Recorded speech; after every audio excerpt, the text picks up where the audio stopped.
What's the date today? Today is February 5th. Oh, Nice. Hey, what's up, everybody? Welcome to HollingsWorthless Podcast. This will be for Wednesday, February 6th. 6th. As always, I'm one of the hosts, Big Irish J. Hollingsworth. Certainly are. And we have... Cocaine. our guest. Okay. You're like, what the fuck is happening? No one's ever ready for it. Yeah. It's my favorite thing we do. And our guest this week, buddy of mine, one of my favorite comics, alive or dead. Fine, you like We that? just work. Yeah, we just work. I prefer it the other way, alive. Let me get your credits out. Go ahead. I haven't even said your name yet for people listening. He's a finalist of Last Comic Standing, has a special on Comedy Central, was part of Dave Attell's Underground on Comedy Central. Yeah. And big Bunch fan. of movies and TVs. Okay, excuse me. Can I do this? Okay, go ahead. King of Queens. What else? Just like, okay. King of Queens. Jimmy Shubert. Entourage, the 4 episodes of Entourage, 15 Go. episodes of King of Queens. Go, Coyote Ugly, 1 hour, photo bunch of them. Go to JimmyShubert.com. They can see the credits, or it's all on the page. Yeah. It's good to be here. Jimmy Shubert. We just worked together Sunday night. Yes. At the Laugh Factory in Las Vegas, and now we're sitting in. How about that host, man? The host was fantastic. Aw. Yeah, Big Irish Day came up.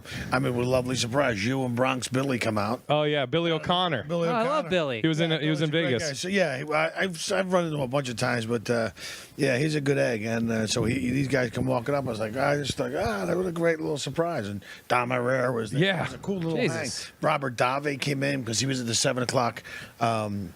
Rich Little show, and Rich Little does his hour show with all these old impersonations. If you grew up in the era, I mean, all that stuff, like, it's great. He does all these great impressions, tells these stories, uses all these visual aids. The guy's 82. He's still doing 3 shows a week. It was great. It's just such a, I've seen that show twice last time I was there. It's a great one-man show. And then our 8:30 show starts, and then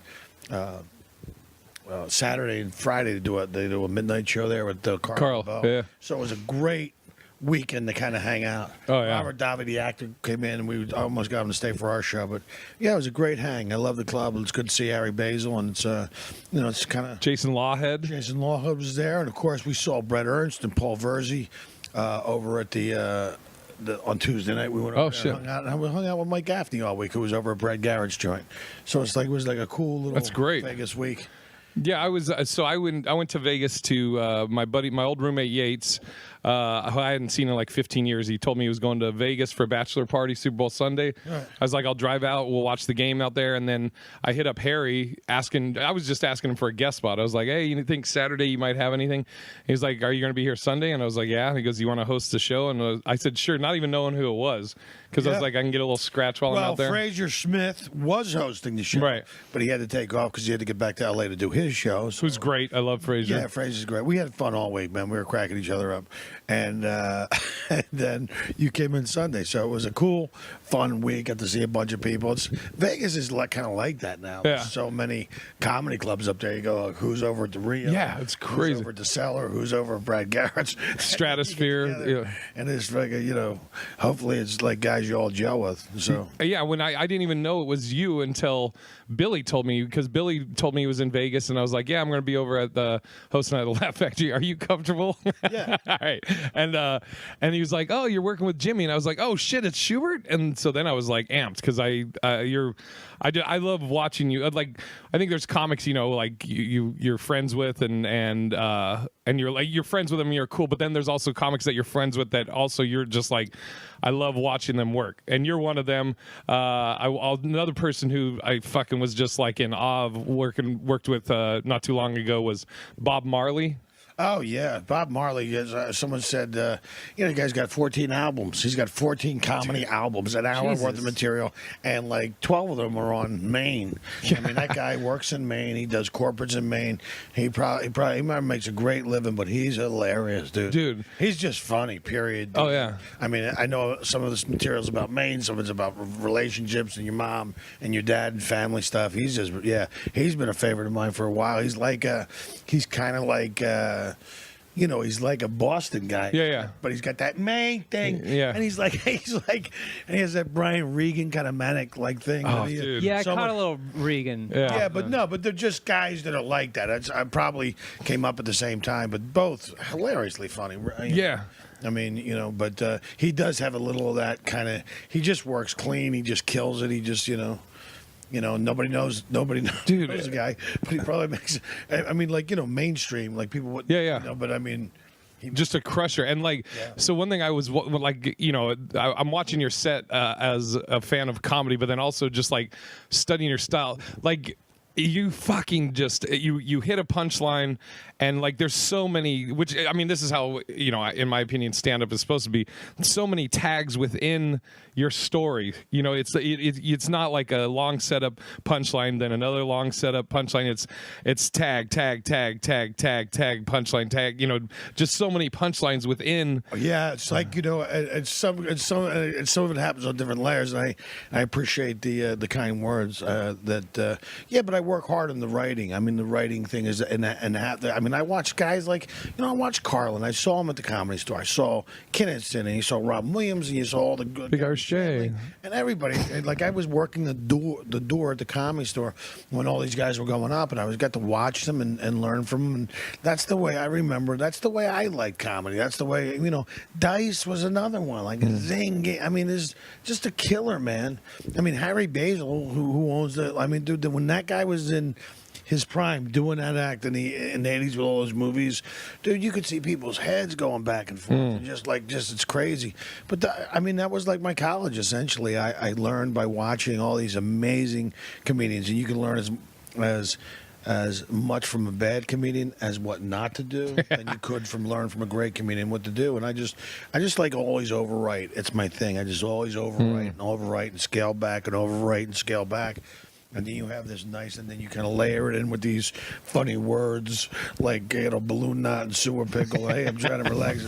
And then I go on these crazy fucking rants, and then I calm it down, and it's punchline heavy, and I back out, and I swing around, and I tell a story. And I don't know, I just think that, you know, it's funny. I was watching LeBeau, and I feel the same way, like, you know, the same way watching a guy like LeBeau, who was he's like a fucking master. He's a Jedi master, and I just, like, he taught me how to do comedy. Like, when I was doing comedy in front of these big rooms, he would take a minute to explain to me what you needed to do to make 5,000 seats intimate, which was like perform the joke, beat a joke, be bigger than, you know what I mean?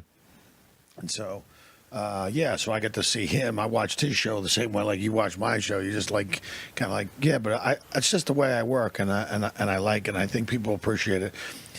And if they want to see it, they can actually go on my website, jimmyshubert.com. I just released my new hour special. What's it called? It is called Zero Tolerance. Ooh. And so it's just zero. I have zero tolerance for all the stupidity that's going on in the world today. I mean, it's beyond dumb. It's ridiculously dumb. I mean, I'm to the point where, like, if you just got to say a couple of buzzwords, and I will fucking erase you. You will know. I'm not playing these games. I just think it's ridiculous. I think everybody's doing all this fucking, you know, virtue signaling bullshit, and they living on social media, and it's like, you know, it's exactly the exact opposite. You got to fucking make human connections with people.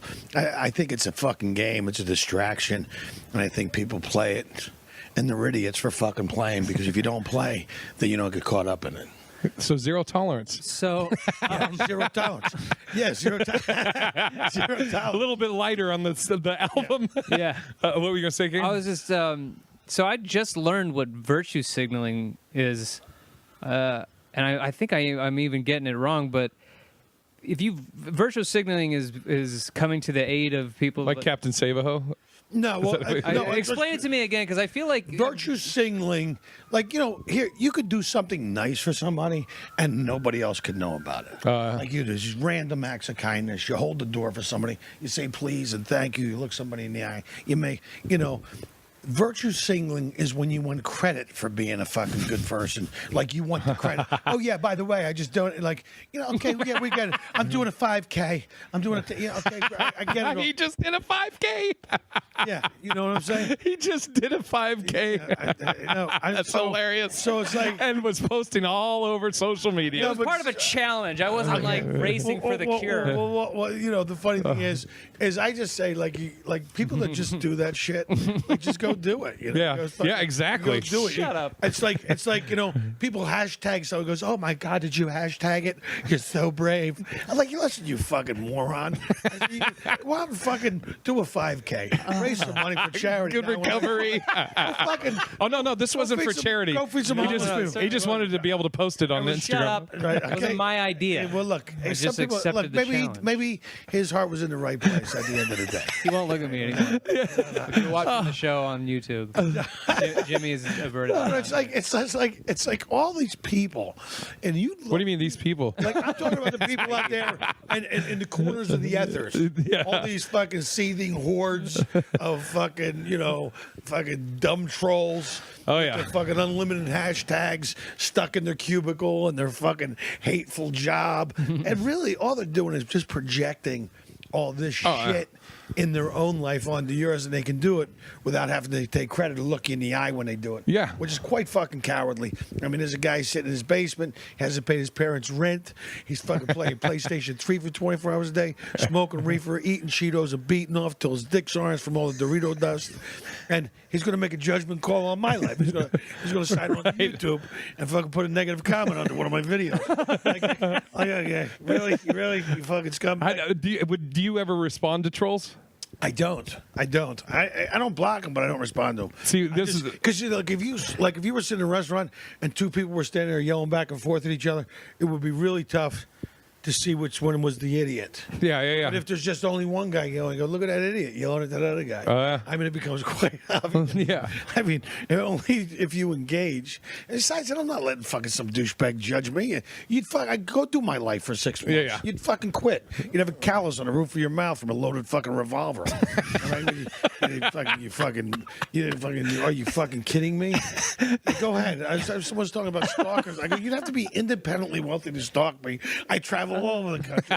I'm constantly fucking working. And my life's out of a suitcase. I'm on planes, trains, automobiles, East Coast, West Coast, somewhere in between. I've done shows in China, fucking Ireland, fucking. We get it. You're all over, Jim. He's hoity-toity. No, I'm just saying, people can't stalk you. Oh, yeah. People don't know what the fuck you do. You know how many charity functions I do a year? Or are you virtual Yeah, exactly. No, but I'm just saying. Got your running shoes on? No, I'm just saying. Hey, how do you like it, asshole? Hey, what a hypocrite. Hilarious. No, it's fucking hilarious. No, my rule. Well, you can't find out. I'm just saying you don't know, and you can't make assumptions about people. Like going, well, it's just. I mean, it just seems like, man, lately it's just everybody just goes to that fucking outrage. Like the fucking Lliam Neeson thing. The guy was telling a fucking story about fucking 40 years ago, and they fucking and I just he had to go fucking on an apology tour. Did you hear what he said that got him through it? What was that? What got him over the racism? What's that? Speed walking. Speed walking. I have a certain set of skills. And it involves me walking like a half a twister. No. He gets speed walking, got him over? I swear, I'll show you the video after this. Look at your face is like so disappointed. I was like, I like Lliam Neeson. I do. And nothing you're gonna fucking. First off, he's Irish. He's one of my countrymen. So I'm not gonna fucking my Irish ancestry. No. I think all this stuff is bullshit. I think all of it's bullshit. I think the fact that they've tried to run Louis fucking CK out of the fucking business because he jerked off in front of a couple people. Look, fine. Go get some fucking help. Fucking apologize and then let him get on with his fucking life. I mean, Jesus. Guy does 2 sold-out shows at the Biggie. You expect him to go home and beat off by himself? well, Ari Shafir was on a podcast. I forget it might have been the Rogan one, but he was talking about like as a guy, he was like, okay, so and that a lot of that happened before Louis became famous. But he's like, okay, so you're working with a girl and maybe you flirt with her, right? And maybe she's flirting back, and so then you ask her out to eat, and she says yes, and then you're like, okay, maybe she's interested, maybe there's something there, and then you go, okay, well, you want to go back to my room, and she says yes, and you're like, okay, maybe she's interested still, and then you say, hey, can I jerk off in front of you? And she says yes, and that's still not, a valid. I was like, oh man, you'd have to lock up every teenager in America. I mean, it's like, Wait, you talk to teenagers? No, but I'm just saying, teenagers fucking, these guys jerk off like fucking Migs from Silence of the Lambs, all right? You have to lock up these teenagers. What I'm saying is, well, it's never okay. Women don't take any credit for anything they fucking do. I mean, you're a fucking moron if you go to a guy's fucking hotel room late night, after hours. You're a fucking idiot. What do you think's going to fucking happen? Say, no, another time. I mean, don't put yourself in a bad situation. That's what it comes down to with bad fucking... You know what people would say to that? Women don't take credit for anything. He's like, all men are assholes. Well, who raises men? Let me think. Oh, moms. Moms raise men. Women raise men. That's what you're saying. Women raise men. And also, 78% of the teachers are female. So there's a lot of female influence in a child's life. And if you can't teach the kid, he doesn't know how to interact with fucking the opposite fucking gender. By the time he's fucking 4 or 5, he's not going to learn it in some weekend seminar when he's fucking 40. I mean, don't fucking, women raise fucking men. Teach them not to be little fucking douchebags. It's that fucking simple. It's that fucking simple. I mean, Plus, you're gonna wind up with a psychopath anyway. Like I always think about this. Like whenever it's presented to me to have do you want to have kids? I'm like, yeah, because you. But what if I'm the best dad in the world, and then he shoots up a school anyway? Because there's those sociopaths like Ted Bundy, was it Bundy? My old man was a homicide detective, and he told me, he says the first 5 years of a person's life.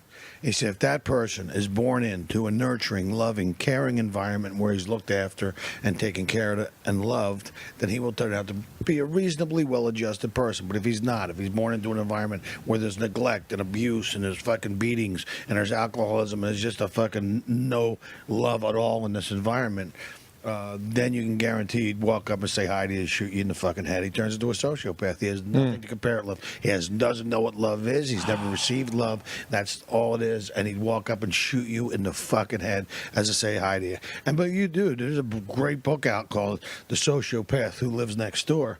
And it talks about all kinds of borderline personality people you interact with and engage in all day long. Yeah. Such a stipulation on mental illness in this country that, a lot of people don't like to admit. I have borderline personality disorder. I'm bipolar. Such a stigmatism on mental illness, but so many people are falling through the fucking cracks. Yeah. I mean, that's what it is. We got a mental illness problem in this country, really. Yeah. Because, I have a gun. My gun doesn't, I fucking left it out here in the patio. It didn't kill anybody.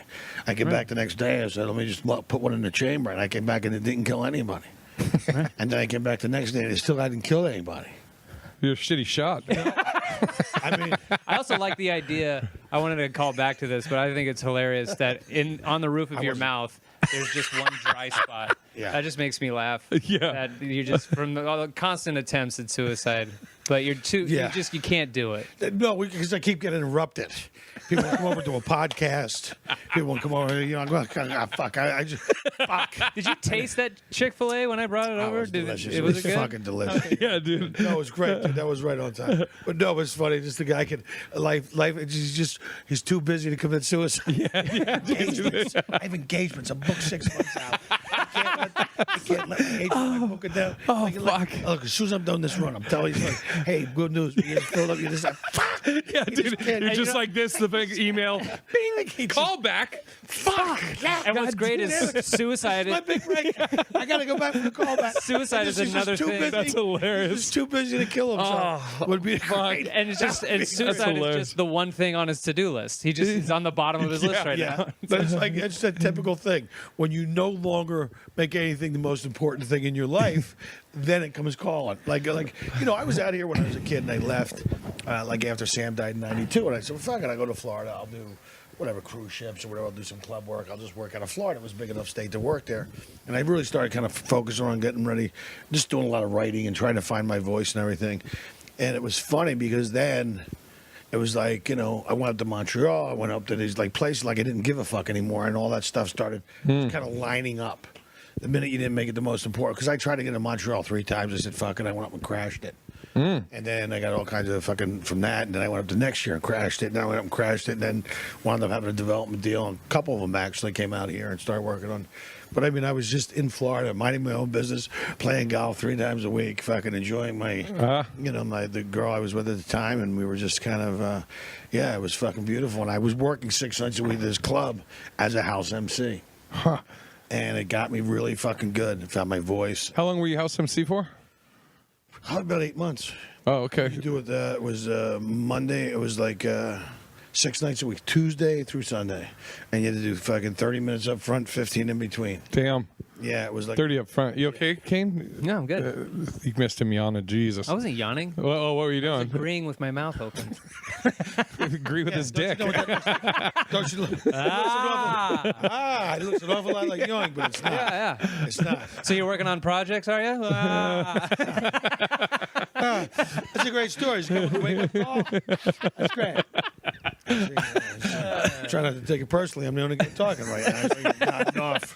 I wanted to ask you because I was talking about like, and I told you I wanted to ask you on the podcast. I didn't want to ask you up front. With you being such a crusher, and I think everybody knows that. Like you're like when somebody goes, "Oh, you know Jimmy Shubert," or "You seen Shubert," people will be like, "Oh yeah, he's a crusher," right? Is there anybody either early in your career or even to this day that you had trouble following, or were like, "Oh man, this is going to be difficult"? Oh fuck yeah, dude! Absolutely. James Johan out of Kansas. Don't say me. Well, I'll just take me out of it. No, let's. Yeah, I'm right here, Schubert. No, but James Johan, I remember I had to follow Arsenio Hall one night. I remember I had to go on, like, you know, after Dice in the original room. I mean, you know, like the fucking, and, you know, go after Joey Coco Diaz or, like, you know, like fucking, you know, just guys who just fucking Brian Haltzman. I mean, it's just, it's, you know, it's. Do you ever get that to this day? Is there anybody today that you see and you're like, man, this might be tough to follow? Dude, I think David Tell's one of the funniest people on the planet. I wouldn't want to follow Doug Stanhope or Joe Rogan or Bill Burr. I mean, those guys are just, I mean, you know, unless, you know, they're working on new stuff. No, but I mean, they're all fucking, you know, these guys are all fucking monsters. You know, they're all, I mean, it's so funny because now the Comedy Store is so happening. It's like, it used to be a gymnasium and now you got to bring your A stuff all the time. It's a great place to go work. Like, you know, I go on the road now, work on all my A stuff. Yeah. That whole bit I did, that whole 15-minute bit, it's a brand new bit. So I went. Which one? The going from the Shark Tank. Oh yeah. Shark Tank with the lock and the guy clips off your finger, and then you go to the perfect hamburger patty maker, and then the exit row seat's kind of funny and new, and also the technology, you know? Dude, it's just that whole hunk is brand new. It's like 20. That's probably about like 15 minutes of like just brand new stuff that just came together. And that's another reason why I love doing the Laugh Factory Vegas. It's a great place to work on material. You get 2 shows back to back every night, and every night I'm looking at my notes. I'm going to go, I'm do this bit tonight. I'm going to work on this bit twice tonight. I get to do 2 bits. They videotape your stuff, and they can give you copies of your sets so you can go watch them. I mean, that's really kind of like, that's like going to the lab. How do you? It's a great nucleus of people from all over the country. Oh yeah. So you really get a good gauge if That's a good point. Yeah. This stuff will play because there's people from everywhere. It's intimate, but it's also big, and people can sit in and then it's a great sound system, and it's just fun. And especially if you're working with guys that you like and admire. Like, you know, you came in, that was awesome. But Fraser was there before that. I'm working with my buddy Jason Lawhead. LeBeau came in on the weekend. I mean, it was just a great hang. Gaffney was coming over every night. So, and I was stunned at the amount of people after Super Bowl, and how great they were.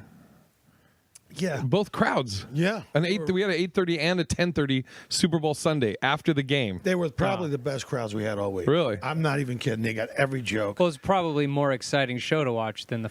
Well, no, they already Super saw. Bowl. They probably didn't have any. Like, you know, they already saw the Super Bowl. The Super Bowl was really uneventful. Oh, it was awful. I mean, I loved it. I'm sure you did. No, but that's fine. But it was uneventful. It should have been like they should have gone back and forth. I mean, it was a defensive duo. There's no.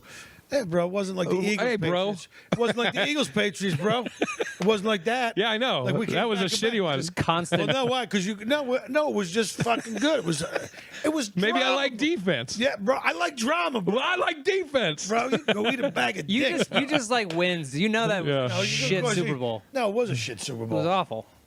And Liam Neeson isn't racist or whatever the hell his name is. Liam Neeson. He's not racist. And you like defense, my ass, bro. You like defense. Who likes? I'm just gonna have that be the clip. All it'll no context. Just you just going. Liam Neeson's ain't racist, and then that's it.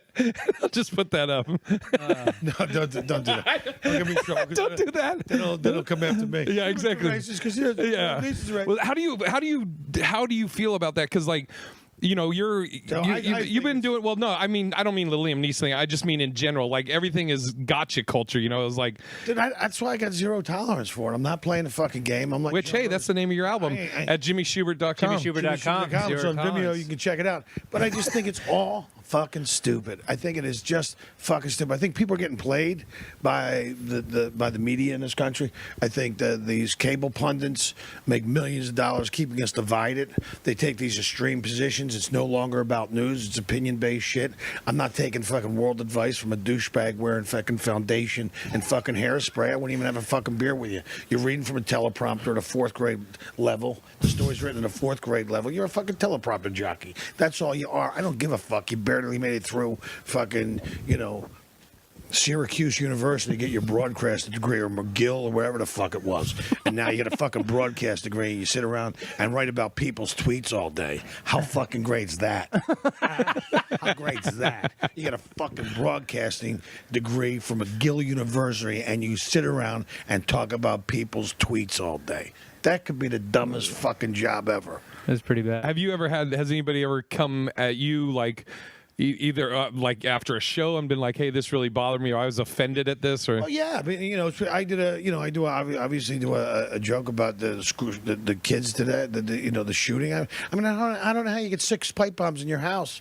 I mean, is it kind of like I had 6 brothers and I couldn't fucking keep a fucking Playboy magazine. My mom would find it in the mattress. She'd find it in the drop ceiling and rolled it up and put it in a fucking boot. She'd find it every fucking day. You go look for the fucking jerk material and there was nothing there. The jerk hunt. We go, well, yeah, we hit it.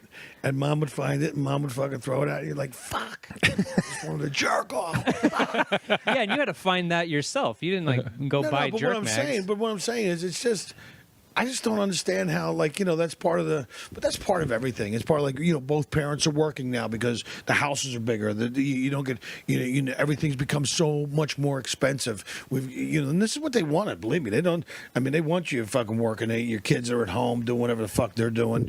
I mean, they get them on all kinds of medications since they're 12 and fucking 13 because he's a fucking little fucking kid who's a little hyper. So you fucking medicate them. They fucking snap. I never in the I was fucking deer hunting when I was 12 and 13 years old. I took gun safety PETA? courses. Yeah, Peter. Yeah, Peter Griffin. Yeah, but I had 6 fucking brothers. So we would fucking use every part of the fucking deer. We would fucking, butcher it, take it to the butcher. We'd skin it. We'd make fucking mittens and stuff out of it. We actually had fucking, because when it would snow in the winter, we actually fucking, we would fucking put the deer wraps on our legs. I'm telling you. But we used every part of the deer. It wasn't, and like people go, my dad had 6 kids. He got a deer. That was fucking 300 pounds of fucking meat for the winter. My mom could fucking make venison burgers and venison stew. We'd go small game hunting. We'd get squirrels and pheasants as well.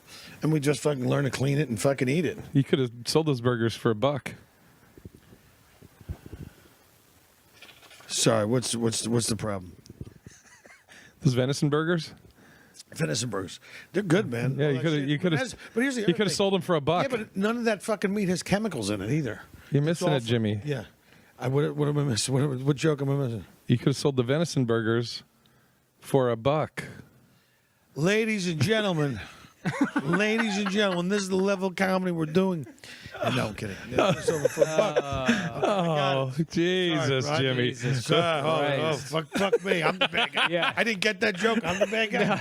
You're not the bad guy, Jimmy. Trust me, you're not the bad guy. No, okay. So you have had somebody though that's been offended at a show, or has somebody come for you? People always say shit to me. Like, I do this thing about the peanut allergies. And Whoa. And the reason I fucking bring it up It's because to raise awareness. People don't fucking know. It's a life and death situation. I have a good friend of mine. His son is allergic to fucking peanuts. And I had a conversation with the wife, and it's fucking life and death. If he gets the little cross-contamination, he goes into anaphylactic shock. He doesn't have his fucking EpiPen. That kid could die.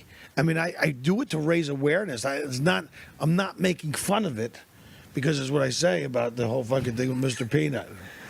You wasn't even a party until 10 years ago till Mr. Peanut showed up. Remember? That's right. We were fucking trying to make a comeback during the Super Bowl. Mr. fucking Peanut. Right. Everyone was afraid You know what I mean? of it. But then they ran him out of fucking town. He had his walking stick and his top hat and his monocle. And they fucking broke his walking stick and jammed the monocle up his ass. The guy's down in fucking Hollywood and Vine sucking cock for drug money right now. Now he's Mr. Penis. Yeah, he's a shell of himself, really. God. He's a shell of himself. Listen, He said it again. I love it. He's a shell of himself. That's A shell. You know what's great is my fiance has peanut allergy, severe. She'll die. well, And, no, but that's what I'm saying. I do it to raise awareness. I mean, I make fun of it, Sure. but also you bring it up. I mean, people are fucking sitting on a plate with a cat. People are allergic to fucking cats. You know what I mean? Yeah. I mean, you just because you're fucking want to take all this displaced emotional residue in your own life and transfer it over to your cat and fucking bring your cat to Cleveland. Your cat doesn't want to go to Cleveland. It's bad enough you got to go to fucking Cleveland. But, you bring in the fucking ponies and all this fucking. I don't know how people do it. It's got to be exhausting to fucking. I travel for a living. I wouldn't have to fucking saddle up a tiny pony and get my fucking bag with the wheels on it. And this is my fucking therapy iguana. I mean, you look at my fucking. This is my fucking CNI chicken, and he has a therapy mouse with him, so I guess 2 animals. He's walking, it's just. I mean, at some point, it's fucking enough.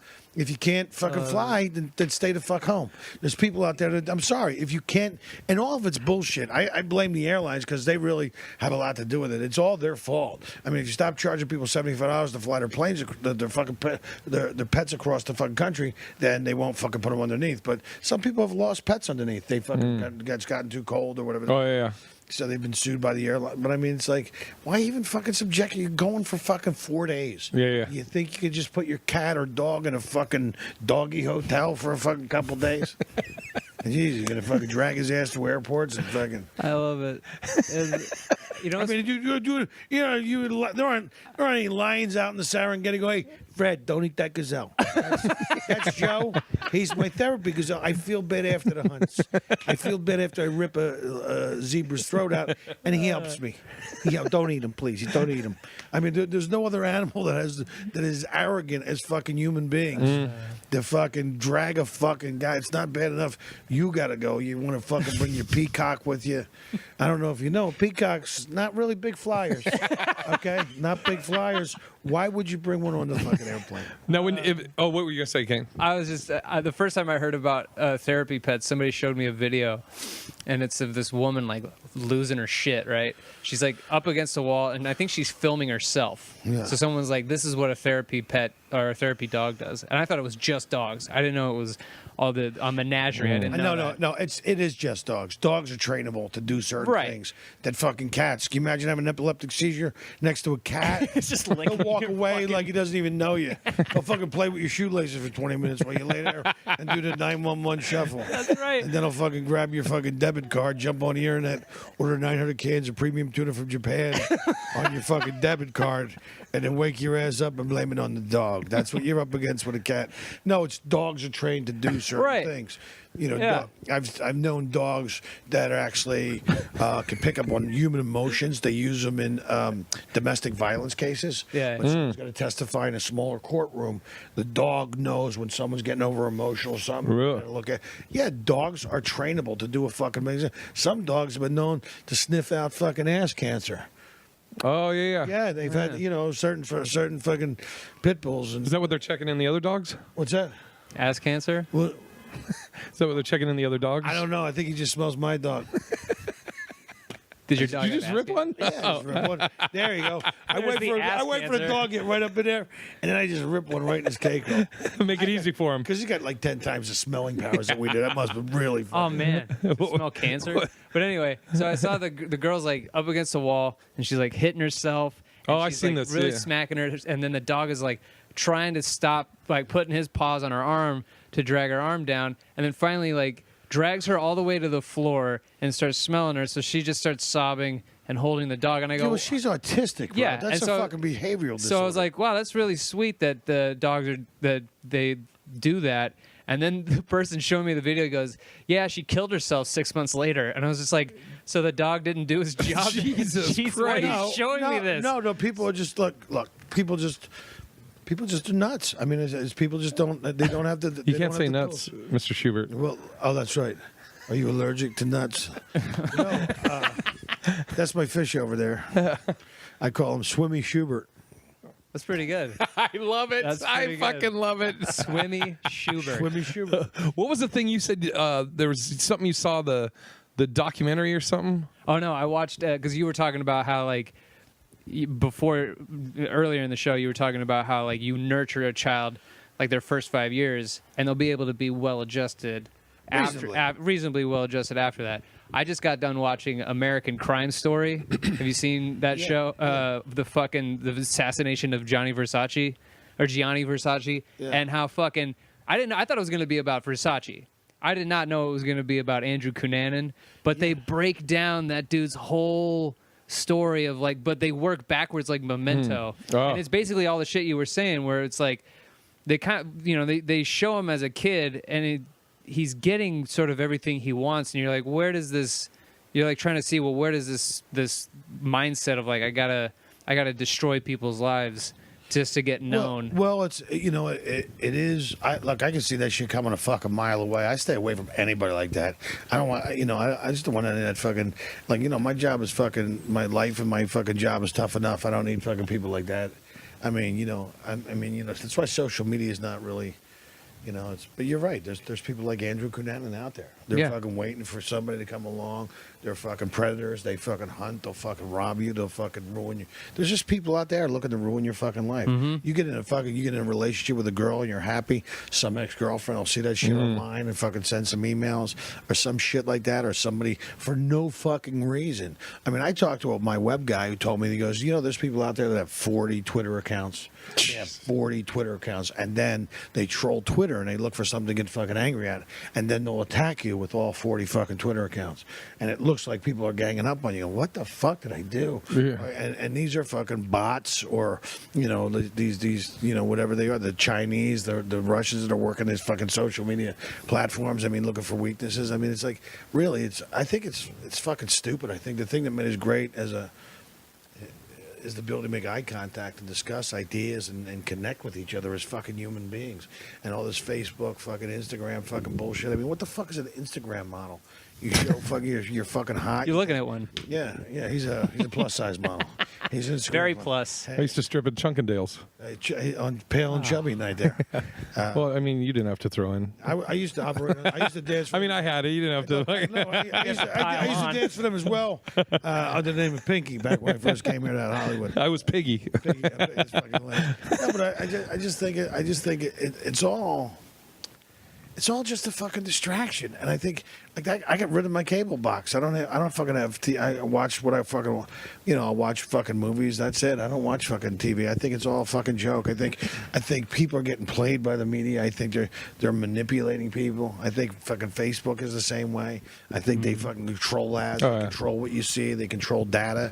It's all about data. How you react to data. Everything. Well, it listens. You'll say something and it'll like you'll say cat, and now you'll start seeing cat shit on your Facebook. Well, it just happens. I mean, it's interesting. It's just, but that's it. We've been kind of complicit in giving up all our privacy, and we don't even, to the degree that you've given it, the fucking fact that they know everything about you now. They know what you fucking Google search. They know everything. All that information is collected and sent to the fucking big operation. Know exactly what the fuck you're doing.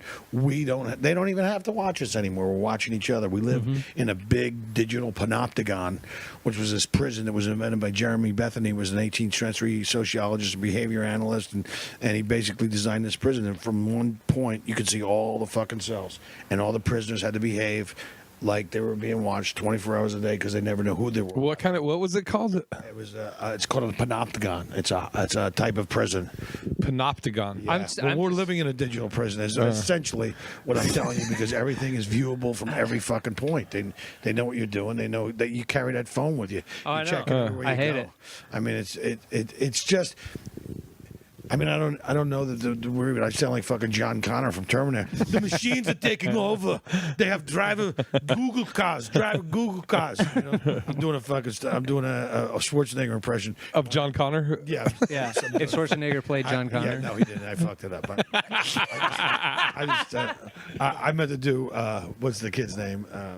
John Connor? No, the actor who played him. Edward Furlong? No, Bean. Arnold Schwarzenegger? No, Sean Bean. Bruce Willis? Bean. Yeah, he played Kyle J.J. Reese. Walker? Yeah, he played Kyle Reese. Yeah, That's right. He played Denzel Washington? No, he All right, wasn't bro, in it. skip it, all right? Fucking Jesus. Let it All right, go. you know, let it go. What I like most about Jimmy is when he does that, you're like, I don't want to play your game, whatever it is. See, what I'll do is I'll just go along with it, and then until it runs its course, you just stop it immediately. which Anyway, I my can new respect. special is available on Vimeo on He's like, JimmyShubert.com. fuck you You can go both. right to JimmyShubert.com. He really does have zero tolerance. No, I really. Well, it's just for all the fucking idiots out there. I mean, just all this idiot is. It's just people just. The outrage culture is getting too fucking much. I just can't. Have you ever had anybody try and rush you on the stage or try and fight you? No, but I've had, like something like I made a joke or something. I was trying to fucking make fun of the Me Too situation in a way that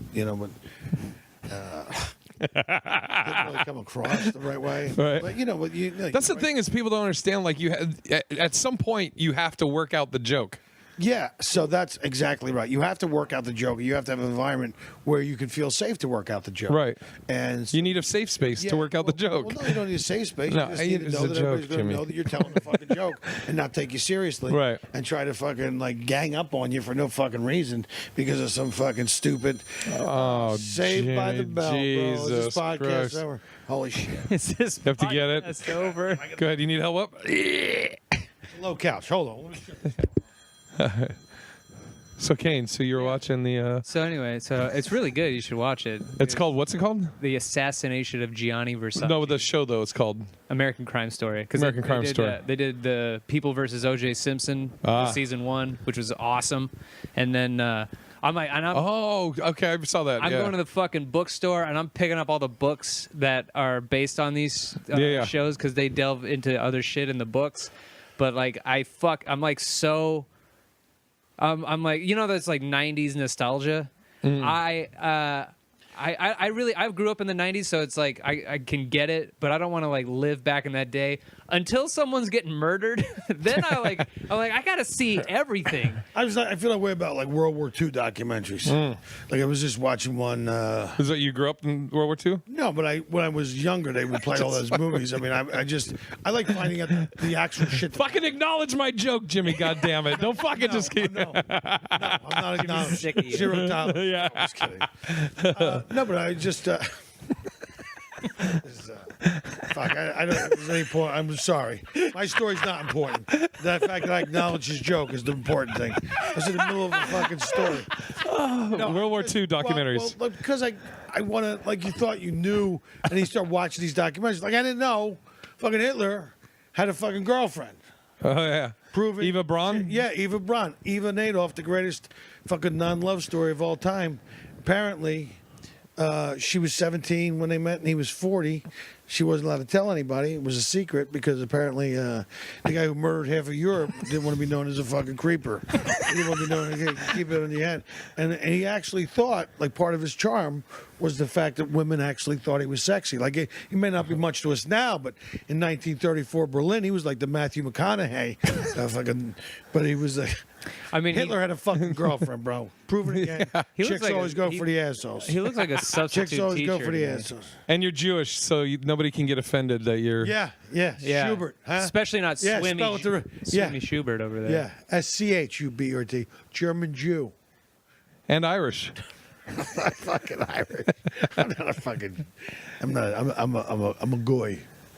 But anyway. All right, we got this fucking thing rocking. We're gonna do a little editing on this fucking podcast. I'm sorry, the edible just kicked in. Oh fuck. You go on stage. You do go on stage after taking an edible, right? But it's just a tiny one. Yeah. I take like they got like the 10 milligrams. That's all they sell anyway. The 10 milligrams at the store. That's all they sell is 10 milligrams. How much trouble are you gonna get in 10 milligrams? Guys are taking like 100 milligram fucking cookies. I just took a little 10. I like that when you're on them, you're a little sensitive. I am a little sensitive. When I get high, I get sensitive too. Yeah. Like if people say something, I'll go, dude, what'd I do? I'm very vulnerable. Like I was fucking. Me and Billy were both fucking with you, and you're like, oh, dude, I'm sorry. And we're like, dude, we're fucking with you. I know, because then Dom came in and goes, hey, yeah, Jim, I started. Like Dom started. I was like, fuck. You can't even take a joke. I'm very fucking. I must have been dropping an egg or something.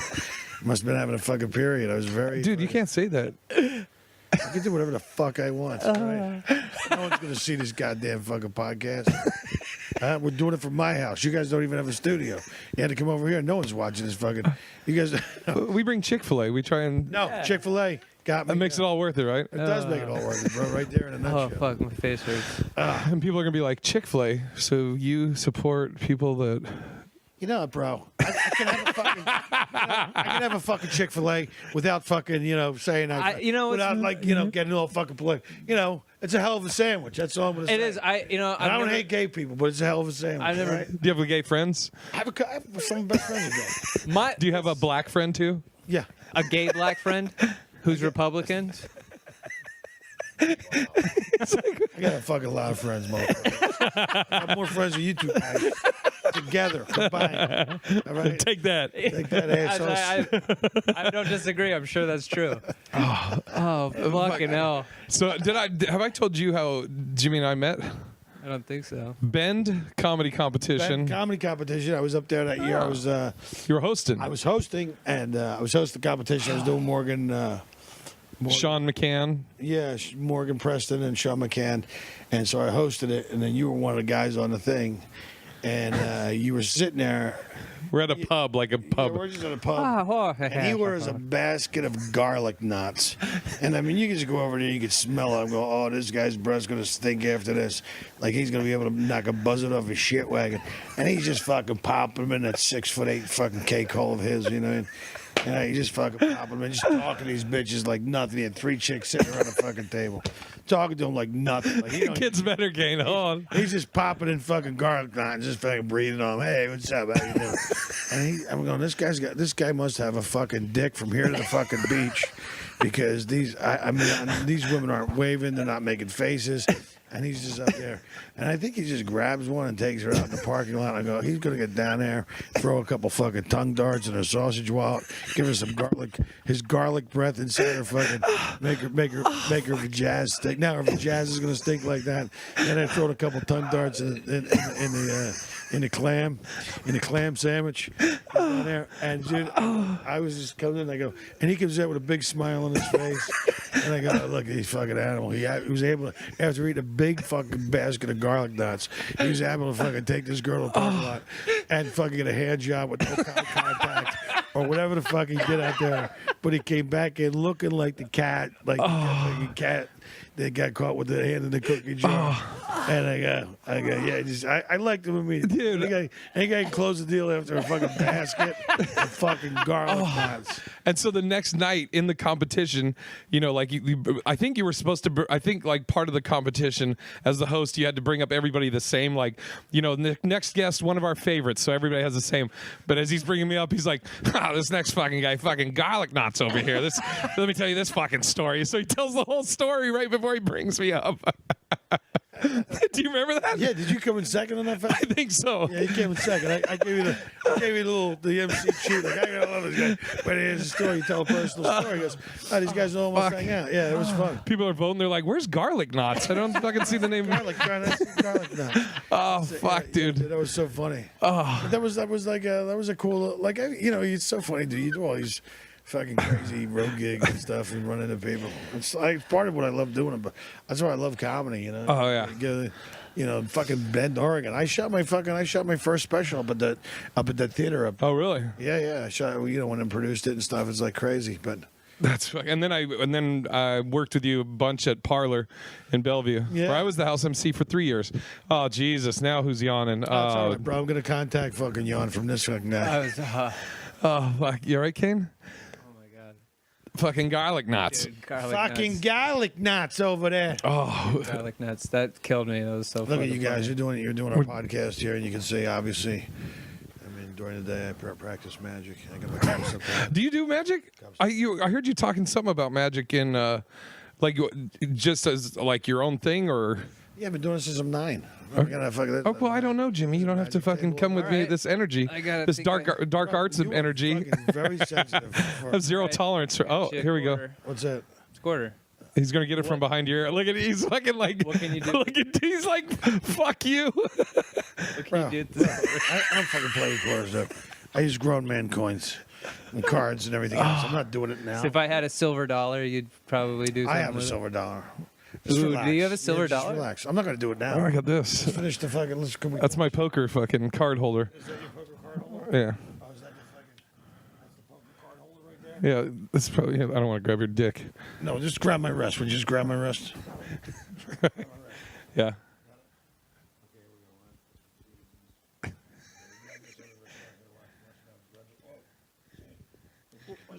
What the fuck? How'd you? Okay. It's mine now. Okay, so everybody listening right now is going, "What the fuck happened?" But No, see, that's why you don't do magic. but we got the video, so this is how you tell them to go watch the.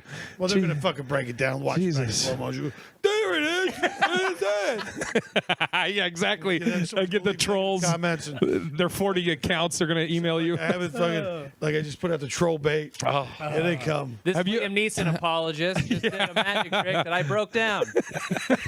When I first did a magic trick, I wanted to kill a black man. Dude, it was. That's gonna be the fucking clip. Oh, yeah.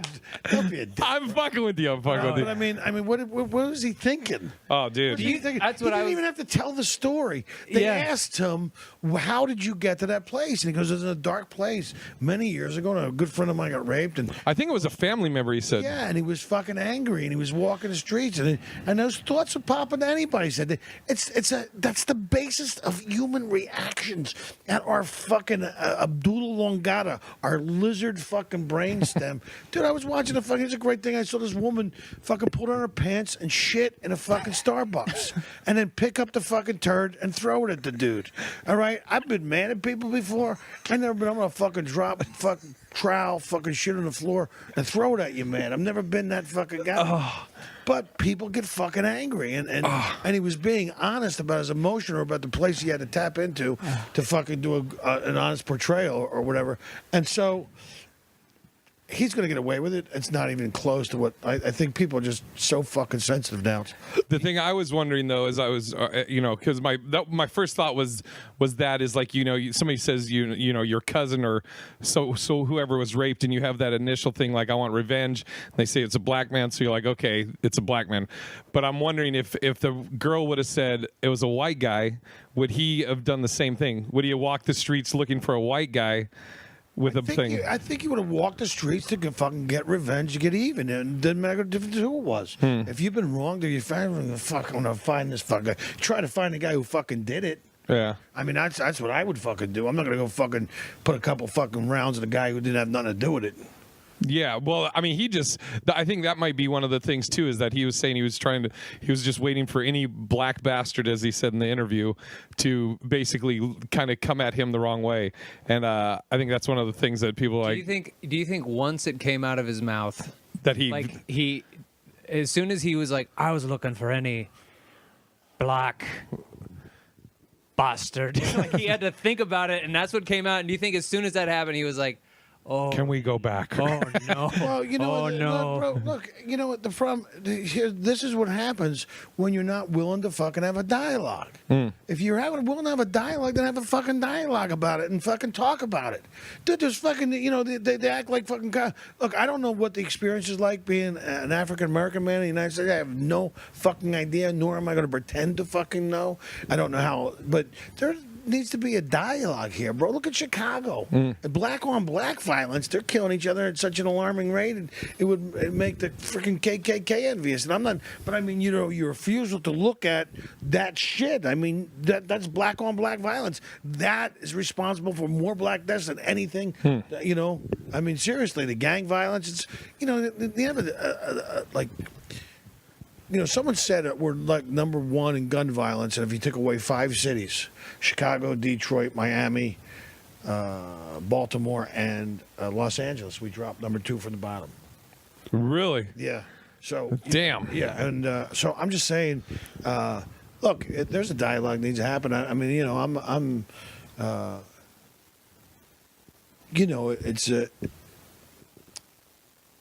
it's just something that's always going to come up until it's discussed. I mean, dude, look remember what they were doing that joke, the All in the Family and the Jeffersons. Oh yeah. I mean, you can't even do a show like that. Oh, dude, I know. Do a show like that now. At least they were having a fucking discourse about it. At least they were trying to kind of make light of it and kind of point out all our faults as human beings. We're human beings at the end of the day, and I don't give a fuck what color you are. You come at me and treat me like a man, and you treat me with respect, I will fucking do the same with you. And if I get to know who you are, I'll fucking probably love you. Like I do. Like I work with a ton of people that in this business over 30 fucking years, and friends that you have and make. And it's just I don't have a racist bone in my body. But it's interesting to watch. People's overreaction to this. Look, I'm not. When there is a real story, and these people overreact to something like this, which was probably innocent enough, he was just talking about. If he doesn't say it, nobody ever fucking knows it. It was just something that was going on in his fucking head, and whether it was fucking therapeutic for him to get it out and say it, and I've come to grips with it, and I'm sure. Hey, look, I'm sure African Americans do with the same fucking thing. I'm sure there's African Americans out there that fucking hate white people. Oh yeah, fucking hate you with a fucking passion, and they'd soon stab you in the fucking neck with a fucking pencil as fucking talk to you. I'm sure it goes the other way. Mm-hmm. I mean, we are human beings here. You can't just claim it's like it's like the N-word. Well, if the N-word is so bad. Wait, the what? The N-word. What's that? Well, you know what the word is, but I'm just saying, if the word's so bad, then let's eradicate it from the fucking English language. Because if it's bad when I say it, then it's bad when you say it, and it's bad when you call somebody else it, and nobody wants to be called that. And if it's such a bad word, let's fucking get rid of it. Let's get rid of it from the fucking vocabulary. You don't own a word. That doesn't make any sense at all. That's the most ridiculous thing I've ever seen. If it's such a bad fucking word, let's get rid of it. Yeah. Right. Yeah. I mean, but this is, people want simple answers in life, and there are no simple answers in life. There's no simple answers in art. There's no simple answers, fucking period. Life is complex and fucking happens on multiple layers and stuff, and nothing's just fucking black and white or cut and dry as you would think. I mean, everybody wants to rush to fucking judgment now without hearing all the facts, and that's the thing that really fucking gets me. That really drives me fucking crazy. It's like, can we wait and find out? What's Well, that's like and it's a double standard, because you got this guy, the guy that was the governor of Virginia now, is embroiled in some controversy because he wore blackface and he had that stuff on, and he's a Democrat. I mean, if he was a Republican, you see it? No, but they're calling. How is this still? Yeah, well, no, this is like he was. It was like 30 years ago. Okay, I got you. And so look. But if he was a Republican, no big deal. But he's a Democrat. Well, let's see what happens. I go, no. If that's the fucking behavior, then let's get rid of it. He should fucking resign. And then he comes up with some bullshit sex scandal to put on a guy who'll be taking a job if he gets in there. Like it's like I mean. Dude, it's such the shell game. Yeah, and that's like what you're talking about as far as like the rush to judgment, like that thing with the kid wearing the MAGA hat and the Native American dude and the black. If not for the MAGA hat, bro, that's a non-story. No one fucking watches that. They edited it. But the problem is the media is becoming like the little boy who cried wolf. Yeah, and you're actually doing yourself a fucking disservice, because I'm saying that shit does go on, but when you do all these bullshit things, right, then when something real fucking happens, they go, oh yeah, I don't buy it this time. I don't believe it. And that's what they're fucking doing. They're so, Donald Trump is this fucking rock, and they are all crashing their ships on this rock because of fucking hatred. It's not even fucking earned. I mean, it's just, I don't know. Like, I got to be honest with you. The guy, 4 years ago, the guy was fucking a reality fucking TV star. Everybody loved him. You know? Yeah, we were talking about that before the podcast. How like rappers used to reference him in podcasts. I got Trump money, and and be like Trump, and this and that, and then now it's like Home Alone. Is that enough of a reference? Yeah, that's it. There you go. Pretty good. Yeah, but we use so exactly. So it's interesting that now all of a sudden he's not. And I got to tell you, he's getting some stuff done. I mean, the numbers are fucking clear and cut. They're the lowest African American unemployment, the lowest Latino unemployment, the lowest Asian unemployment, the lowest fucking women unemployment in the. I mean, come on. In government, like he got them all out. Thank God. No, but just in jobs. But manufacturing jobs are coming back, and all these jobs are coming back, and the economy's supposedly doing well. But I mean, it's like, that's like not enough. Like this doesn't make a difference. They're not covering that. Oh, whatever. I just think it. I am what you would call a real fucking independent. I am a libertarian. I think the Democrats and the Republicans are both full of shit. Right. As watching as a completely neutral observer with no worse in the race, I think it's very one-sided coverage, and they keep trying to fucking get him. I got you. They want to impeach the guy, and I go, listen, the mistake you're making is, listen, he's not a politician. He's a fucking businessman, and he knows that all the I's have to be dotted and all the T's have to be crossed. And you're not going to fucking catch him in a bad situation because he wasn't fucking sucking the cock of corporate donors for the last 15 years as a career politician like fucking Pelosi and fucking Dianne Feinstein and Chuck Schumer. They're a bunch of fucking amateurs. They've done nothing in their life except serve government, which doesn't fucking work. They never had to raise $1 million, fucking sell products and make your money. I mean, Trump, I think, has real world fucking experience in doing shit. These people on the other end of government have none. They're government fucking flunkies. And Bernie Sanders is a fucking 77-year-old socialist who combs his hair with a fucking balloon. I mean, you've been there for fucking 30 years, Bernie. You've been there for 30 fucking years. You're part of the fucking problem. I mean, if you didn't do it in 30 years, what makes you... I mean, come on, it's all fucking bullshit. You can say what the fuck you want. I mean, the reason Trump got elected is because the middle class, they just got tired of getting fucking lied to over and over again. Really? You're going to make it better? You're going to make it better? People just got fucking miserable, and they just fucking... Donald Trump was this fucking hand grenade. They fucking pulled the pin on it, and they threw it at the system to blow it to the fucking ground. And I actually got to tell you something. He's exposing a lot of shit. The fucking stories they have to retract, the lies they fucking tell. This isn't fucking journalism. This is a fucking joke. And I know people who work in journalism that are fucking really pissed off because they do that shit. Like, they think you're too stupid. You're a useless food eater. That's how they look at you. You're a useless food You could have pointed at Kane when you said it. He looked right at you I know. first. No, but you don't Sitting get there to with your fucking have the fucking American garlic dream nuts. anymore. You get to sit on your couch, eat Pizza Hut and Haagen-Dazs and wash it down with Coca-Cola. That's not the dream? And work on your type 2 diabetes while you text your fucking vote in on the iPhone over the AT&T network because some fucking douchebag could dance with a fucking star. That's the new dream. And when you realize that all this has been a fucking sufficient distraction and you no longer live in a country that resembles anything of what America could have been or once was, and you call to complain, you'll be talking to somebody in India, bro. And you can get more jokes like that at Jimmy Shubert, Zero Tolerance. Zero tolerance. More jokes like that. All right, we got to do our worthless. We have because it's called the HollingsWorthless show. What's wrong? Nothing. You okay? I'm fine, man. I'm fine. Just stretching my legs. Go. We do what kind of shoes are those, by the way? I got these on the Josh Wolf podcast, Chaos with Josh. Oh yeah, These are Pumas. Base Dream, Puma's Nazi. Do you know that the Puma? First of all, Puma and Adidas were brothers. And I don't buy this story. I think you tell. No, I know this because I worked on a trivia show.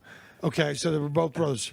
Yeah, Adidas and Puma were both brothers. they were the owner of Puma or founder or whatever, and the owner of Adidas. Like Adidas was originally, and I believe one of the brothers split and went to Puma and created Puma. And what does that look? But Nazis though. They were like one of them. I believe was like not a Nazi apologist, but he was like supported it or something. I don't know. Yeah, he was like, "They all right." It's probably Puma. But anyways, all right, I digress. So we do a worthless. Enjoy those shoes. Yeah, your Nazi supporter shoes. Liam, apologist, Yeah. Puma, Hates Nazi. women, or what are we talking about this episode? Wow, you guys read me like a cheap dime store novel. Boy, you got me figured out. Well, thank you for not going any deeper than that. I appreciate it. Thank you. Just grab me, fucking both of you, just throw me under the bus.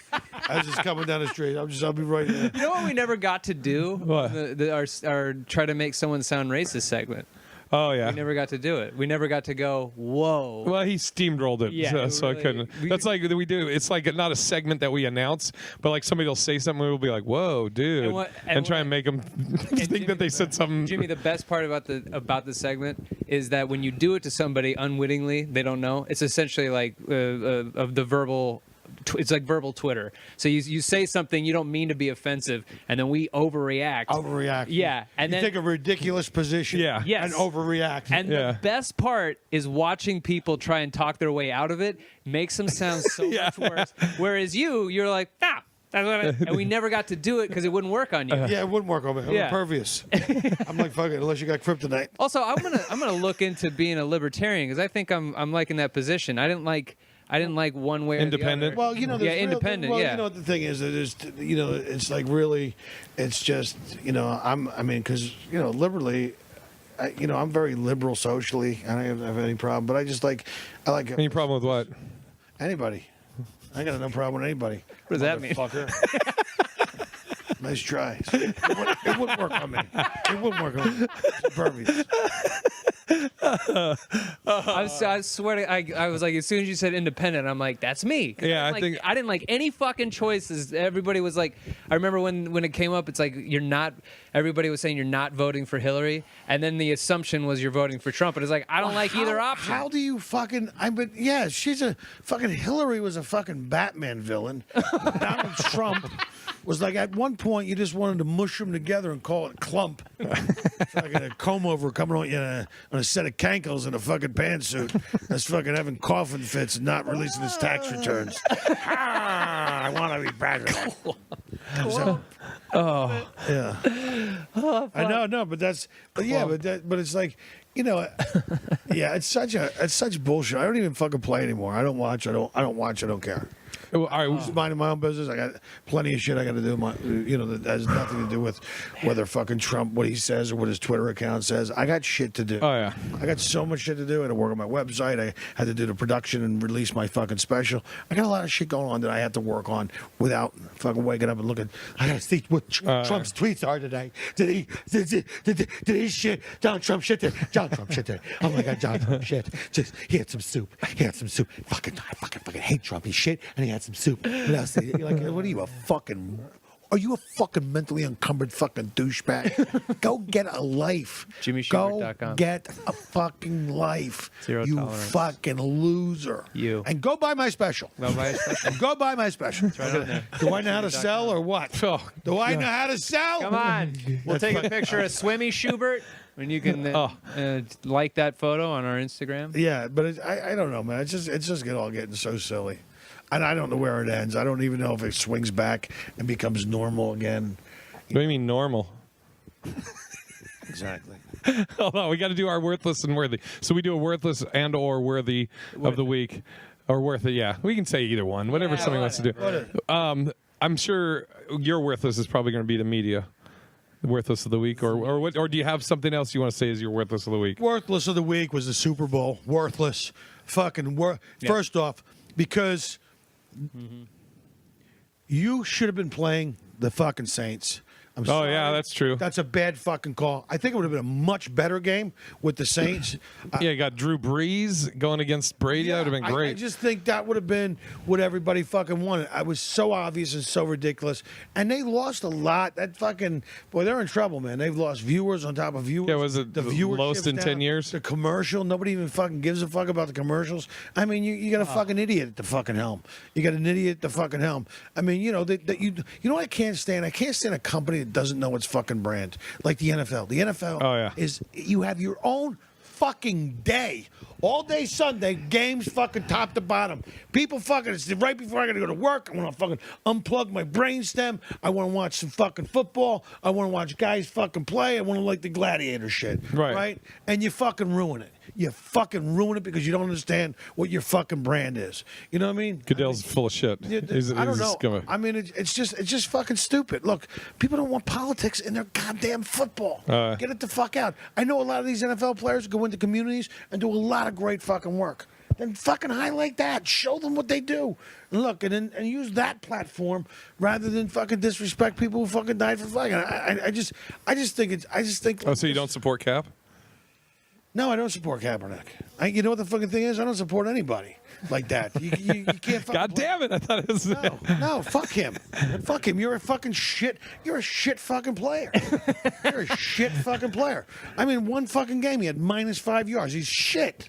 You know, you can't win with people like that on your fucking team. He's selfish. He doesn't give a fuck. When fucking people are talking about more about what you're doing off the field than what you're doing on the field, stay off the fucking field. It's that simple. Go do what he's fucking doing. But I mean, for you to make this guy some kind of fucking hero, he was raised by white fucking step parents. They adopted him. They took care of the motherfucker. I mean, seriously, what is your fucking beef with fucking America? I gotta tell you, anybody's got beef with America has never been outside it. Go to fucking South America. Go down there. Go to fucking Cuba. Go to fucking China. Go see how the fucking people live down there. And you fucking bitch about America. You come back and fucking suck George Washington's cock. You know what I mean? I mean, only in America could you fucking players millions of dollars to play with a fucking ball. To play with a ball. You're making millions of dollars playing with a fucking ball. Give me a fucking bus pass. Jesus Christ. Big fucking deal. Oh my God. What is going to be the clip this week? I don't know. I have no idea. Well, so you Just fucking take care of me. Don't fucking be an ass. It'll be the garlic nuts. I will fucking show. Oh, well, yeah, make it the garlic. That's a great story.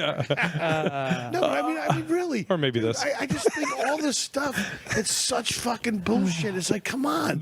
You know what I thought was the most interesting is so you come from a family of cops. I do also. My uncle was head of the gang task force in Portland. Grandfather was a police officer. Grandmother working in the records department.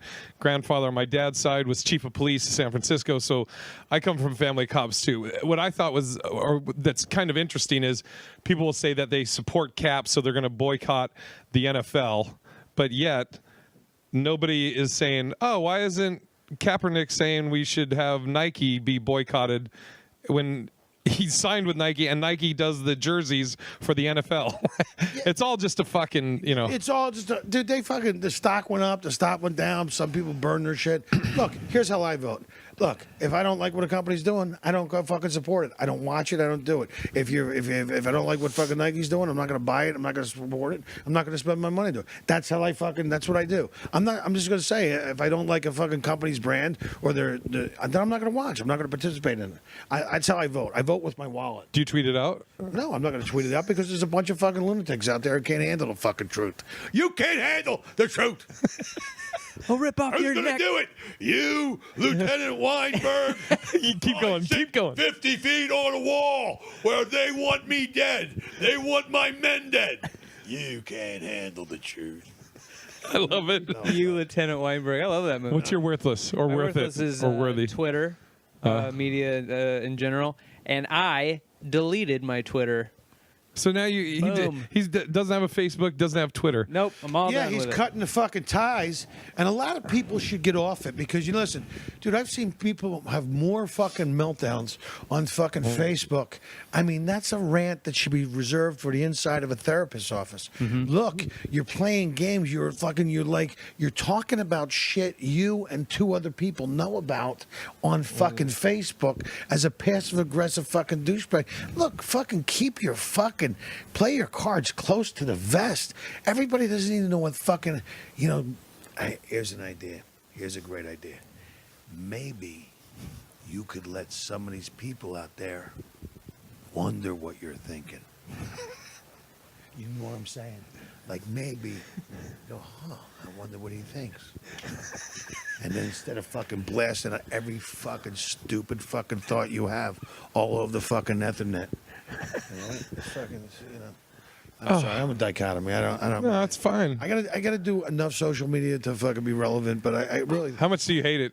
I think Instagram, I think Facebook, I think Twitter, I think they're internet ghettos designed to eradicate original thought or ideas. I think I think if you it's just a fucking group thing. Just think like us, or we will run you off, or we will block you. You need to think like us.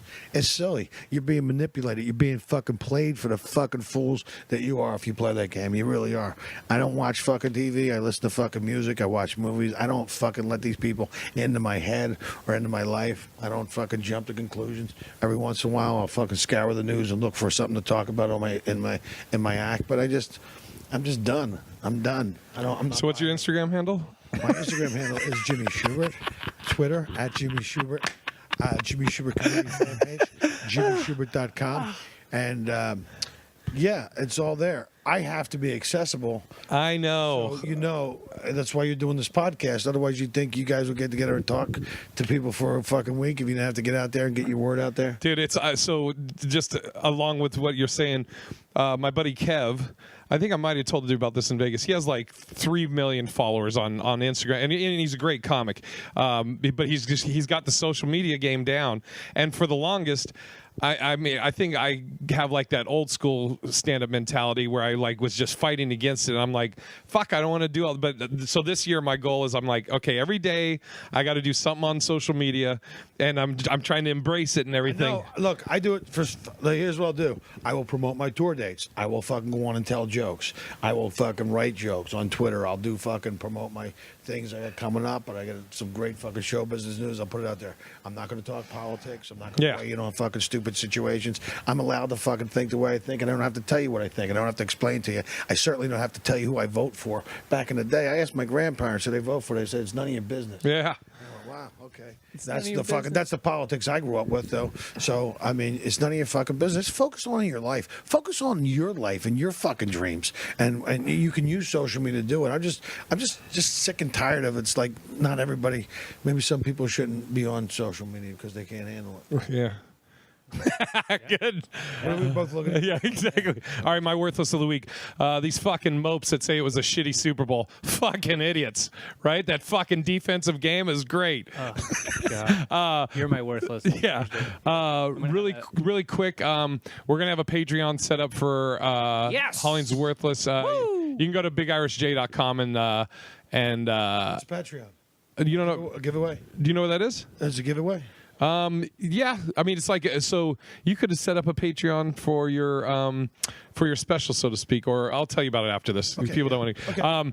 But just look for that, and yeah, Jimmy Shubert at everything. JIMMYSCHU. No SHU. SCHU. Like the theater. If you want to laugh for an hour straight, go get my new special, hour special. It really is funny. Honestly, I don't. Anybody that listens to this podcast knows I don't say this for every guest, but I would say one of the fucking funniest people alive right now. My head hurts from my. Well, thank you, man. In this room. Funniest person in this room. Well, go get my special. Well, not funniest. I mean, one of the funniest. One of the funniest. In this room. Certainly got a better hat than both of you. Thanks, Jimmy. All right, thanks for having me, bro. All right, thanks. Good seeing you, man.